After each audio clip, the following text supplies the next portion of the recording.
गारि मटर सालायगिरिफोरनि थाखाय मोनसे गेदेर खौरां। गारि मटर सालायगिरिफोरनि थाखाय गोदान नेम खान्थिफोर फैदों।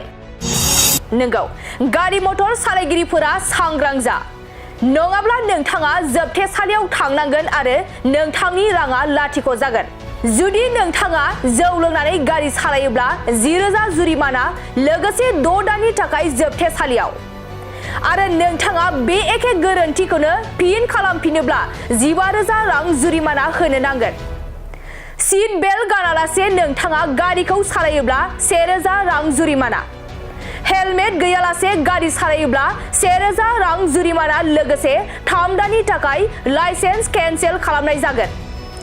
गारि सालायनाय समाव मबाइल फन बाहायनानै गारि सालायोब्ला 5,000 रां जुरिमाना आरो लाइसेन्स गैयालासे गारि सालायोब्ला 5,000 रां जुरिमाना होनो नांगोन।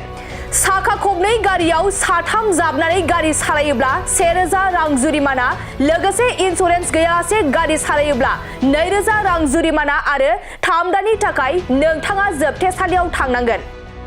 आरो नोंथाङा बे गोरोन्थिखौनो खनले खालामोब्ला 4,000 रां जुरिमाना होनो नांगोन। बेनि अनगायैबो नोंथांनाव गुबुंले जानायनि फोरमानलाइ गैयाब्ला 10,000 रां जुरिमाना आरो 6 दाननि थाखाय नोंथाङा जोबथेसालियाव थांनांगोन। लोगोसे नोंथाङा गोबां गोख्रैथिजों गारि सालायोब्ला 5,000 रां जुरिमाना आरो हरखाब जाब्रबथाय गारिखौ लामा हगाराब्ला 10,000 रां जुरिमाना होनो नांगोन। आरो नोंथाङा रायजोआरि लामाफोराव रेसिं खालामोब्ला 5,000 रां जुरिमाना। बेजों लोगोसे उन्दै गथ'फोरा गारि सालायोब्ला 25,000 रां जुरिमाना आरो 3 बोसोरनि थाखाय जोबथेसालियाव लोगोसे बोसोरसेनि थाखाय गारिनि रेबथुमनायखौ बन्द खालामनाय जागोन आरो 25 बोसोरनि ड्राइभिं लाइसेन्स होनाय जानाय नङा। बेफोर गोदान नेमखान्थिफोरा 1 मार्चनिफ्राय रायजोआव गोहोम गोग्लैदों। मोनसे फोसावथाय दतमा UN एकाडेमि फरायसालिया लानानै फैदों बेसेन नाङै मुं थिसननाय। दतमा UN एकाडेमि फरायसालिया KG1 निफ्राय थाखो 8 सिमनि थाखाय बेसेन नाङै मुं थिसननाय लानानै फैदों। UN एकाडेमि दतमा फरायसालिया KG1 निफ्राय थाखो 8 सिमनि फरायसाफोरनि थाखाय बेसेन नाङै मुं थिसननाय होगासिनो दं। बिथराय आरो फाइलिनि थाखाय फर्म बिलाइनाय आरो मुं थिसननाया सोलिगासिनो दं।